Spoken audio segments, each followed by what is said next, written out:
Kalau kita lihat dengan ekonomi sekarang, ini sebelum aku pengen mengulik, mungkin nanti di segmen terakhir sampai 3 aku tuh Mhm. pengen mengulik siapa Ferry Irwandi dari dulu sampai sekarang.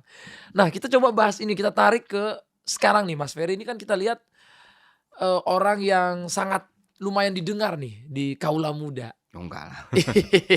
Nah, kalau kita lihat sekarang dengan perang dunia, bagaimana sih sebenarnya kita harus merespon, eee, dari sisi ekonomi gitu? Oke. Ya kalau dari geopolitik ya kita nggak bisa bicara banyak ya. Aku bukan pakar geopolitik gitu ya. Bukan orang yang ngerti, "Oh, Trump ini bakal melakukan ini, Iran bakal melakukan ini," gitu. Mhm, Atau nanti Kim Jong Un atau China bakal narik kayak gini. Ya itu kan semua posibilitas gitu. mhm Sesuatu mhm. yang nggak bisa dipastikan, Diprediksi. diprediksi segala macam. Cuman dari sudut pandang makroekonomi ya jelas kita harus sadar bahwa ekonomi global itu lagi volatile banget, lagi Mmm, dinamis sekali kan. Kita nggak pernah predik apa yang bakal terjadi gitu. Siapa yang nyangka di Januari itu bomnya sebanyak itu gitu. betul betul, nggak ada yang IHSG, nyangka. emas segala macam dan sulit untuk memperkirakan apa yang sebenarnya terjadi karena ya presiden Amerika sekarang kayak gini kan. Tiba-tiba lah mau ngecaplok Greenland gitu ya, Denmark akhirnya beli beli persenjataan dari US untuk melindungi diri mereka dari US, kan konyol ya sebenarnya.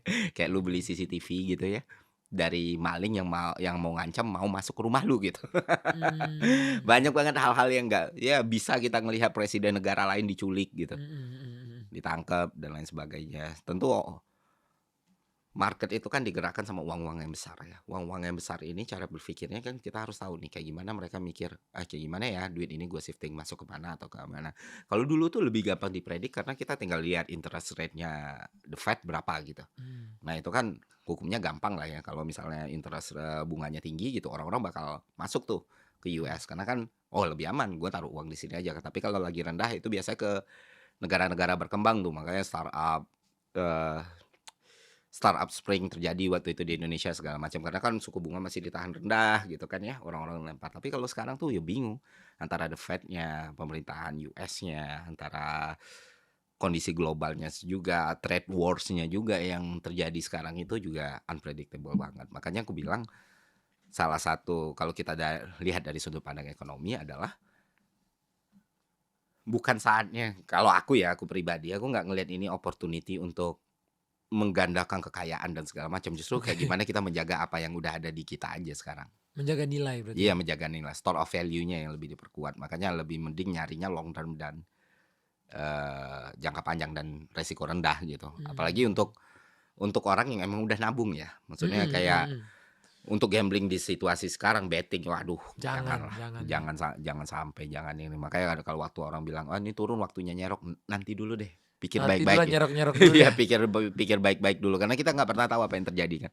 Kita nggak akan pernah tahu, tiba-tiba di satu hari kita bangun pagi, kita lihat presiden Venezuela udah ditangkap gitu, Mhm Selat Hormuz ditutup gitu kan. mhm, Nah itu baru dalam tataran internasional nih, belum lagi ya political di Indonesia sendiri kan. mmm, Kita harus melihat daya beli masyarakat kita seperti apa, likuidasi kering atau enggak, transaksi seperti apa. Kita lihat sekarang di market di masyarakat aja, kan bisa kerasa lah, nggak perlu riset begitu dalam lah, kita bisa lihat nih, fenomena takjil misalnya. Dulu itu tuh jadi something nih, mmm, war takjil, orang-orang sering keluar beli takjil, pokoknya rame banget gitu. Tapi di sekarang di beberapa titik epicentrum yang ada di Jakarta udah nggak serame itu gitu. Dan bahkan kalau kita ke pasar-pasar induk itu kita ngelihat gitu, masalah bahan pokok, masalah jualan, masalah transaksi, itu juga jadi problem sendiri. Ada mmm, banyak barang-barang yang terkena inflasi, ada barang-barang yang sulit dibutuhkan, program-program yang emang ternyata punya hambatan ya kayak misalnya MBG or something like that. Jadi situasi itu lagi volatile banget, lagi adjustment banget. Makanya kalau aku saran sih, ya selain kita ngikutin isu dan perkembangan, ya jangan ngambil move-move yang risky lah di kondisi sekarang ya. berarti lebih baik low risk low return ajalah sekarang ya? Iya, low risk, Low risk low iya. return nggak apa-apa lah ya? Yang penting store of value aja gitu. Misalnya Iya yang iya masih iya. bekerja ya jaga pekerjaannya jangan sampai hilang. Itu dia guys ya. Iya, Kadang-kadang mau coba semua mau coba iya, jadi pengusaha, nanti jago dulu jadi nanti dulu. trader jangan dulu ya? Sekarang juga agak kayak kemarin tuh aku kan punya program untuk ngebiayain UMKM kan. Heeh heeh. Nah, itu banyak yang curhat tuh kayak gini, bukan cuma masalah modal, Bang. yang beli pun udah nurun gitu. Oke. Malah behavior judi online dulu yang emang kencang Kencang banget, banget. ya bikin orang juga nggak Makin spending, konsumsi juga kurang. Makanya sesimpel kayak, wah ini yang lagi kerja sekarang nih pasti bakal repot banget sih ngurusin ini semua gitu loh. Karena mmm, sebab akibatnya kausalitasnya itu luar biasa sekali. tapi online shopping lumayan gede ya? Kalau Untuk aku lihat-lihat. tapi sadar nggak potongannya juga gede banget sekarang? Iya bener, Gila ya. potongannya gede. Gile gile, susah juga. Sampai kita bingung tuh, Omset gede tapi iya. untungnya kecil banget. Iya, dan kalau kita naikin harganya, cost-nya, nah orang belum tentu beli lagi, belum tentu Bener, harga psikologisnya lagi, tapi kalau nggak dinaikin, margin kita kepotong kan. iya iya. Sinting sih Intinya menurutku. sekarang jangan milih-milih kerjaan ya, Iya, harus apa yang ada peluang, ya karena kita dikerjain. nggak pernah tahu Bang. Kita nggak pernah tahu, nggak ada yang bisa predik lah. Maksudku, kalau dulu kemarin tuh aku ngomong di market itu kayak, kalau ada orang yang ngomong, Nanti pasti seperti ini." Ah, udahlah jangan diiniin deh. Jangan nanti Iya, maksudnya tuh ngomong apa tuh contohnya? iya, beli saham ini, beli Oke. saham ini, goreng kayak gitu. Dia kan pengennya orang masuk kan. Waktu orang udah masuk dia cabut duluan kan orang Iya terjerumus, terjerumus itu nge-call banyak ya. nge-call. Dan Iya iya. kalau regulasinya belum jelas orang bisa melakukan itu berkali-kali. Kemarin udah ada yang ditindak tapi ditindaknya cuma 5,2 M denda. Mmm, Sedangkan untung dari hal-hal kayak gitu udah sebesar apa, Bos. iya iya. Makanya regulasi keuangan Indonesia tuh harus kuat juga sebenarnya. Mending jualan buku aja lah halal. Iya. Jual ilmu ya. Dan kita nggak bisa nyalain karena emang kan aturannya nggak se-rigid itu untuk Iya nyikat iya. orang kan gitu. Jadi ya susah, ya balik lagi regulatornya bisa nggak nerapin hal yang tegas. Dan kalau hal itu tegas orang juga mikir-mikir, Pemendam tuh bahaya sih. Mmm, Kasihan orang duitnya segitu-segitu iya aja. pada Apalagi kalau Bang Atta sadar yang paling banyak ketertarikan untuk hal-hal kayak gini karena behavior yang dulu ya, behavior orang ngelihat kekayaan itu bisa dicapai dengan cara seperti itu banyak kan anak muda Bang. Yang mmm. masih kuliah, masih sekolah gitu. Oh makanya kemarin kalau ditanya sekarang dulu kan anak-anak mau jadi apa? Jadi YouTuber. Iya. Kalau sekarang enggak trader. Iya jadi trader kadang Sekarang gini. udah jadi trader tuh aku lihat. Nah itu kan sebenarnya yang Perubahan harus tuh dari itu ke trader. Kenapa nggak pengen jadi pedagang gitu kan lebih iya, seru ya? Jadi apa sih pengusaha? iya, jadi Kayaknya dulu sebelum wirausaha. YouTuber tuh pengen jadi apa pengusaha tuh. Habis itu ke YouTuber, habis itu sekarang trader nih. Sekarang mau Kripto. kripto, trader gitu. Kayak mikirnya itu bisa dilakukan dengan cepat gitu. Padahal ya sakit-sakit juga. Sakit Mas. Aku aja coba Mas. Aku kan baru kalau aku hitungannya memang bisa dibilang aku baru 6 bulan ini. Oh, Ya itu nyoba memang ada aku ada untung 40%, tapi ada juga yang rugi 50%. Jadi hitungannya ini gue bilang nih gue untung apa ini impas hitungannya. iya pasti bakal bolak-balik kayak Jadi gitu. impas aja gue bilang, "Oh capek juga ya kalau setiap hari begini tapi Iya, impas-impas aja." Capek banget. sedangkan ya Bang Atta kan orang yang emang hidup di sektor real ya. Kan Mhm bisa ngelihat beberapa opportunity dan chance walaupun keadaannya sulit sekarang kan. mhm. Kayak misalnya YouTube pun itu involve terus, Iya, kita nggak bisa stay longer lama nggak di bisa. udah. Dari Gua long form sekarang orang berubah ke short iya, form, tapi short form nggak bisa ngasilin uang sebesar long sebesar long form. Ya kayak form. gitu-gitu kan Iya iya.